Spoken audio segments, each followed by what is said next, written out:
Crispy भेंडीची recipe share करते। भेंडी सर्वात आधी धुवून स्वच्छ पुसून मध्ये कट मारायचा, नंतर त्याच्या बारीक बारीक चकत्या करायच्या अशा लांबड्या।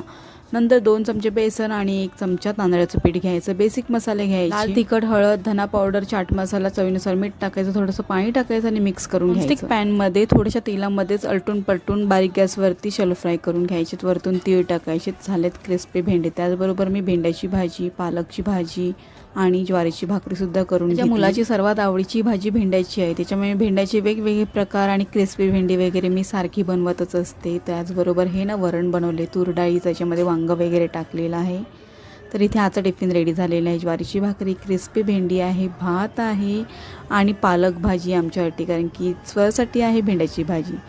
त्याचबरोबर गाजर, बीट आणि काकड्यांची कोशिंबीर आहे, खीर बनवलेली आहे शेवयाची। वाटला आजचा टिफिन बॉक्स। चला तर मग टिफिन वगैरे आवरून मी निघाले माझ्या रेग्युलर प्रमाणे ऑफिसला। भेटूया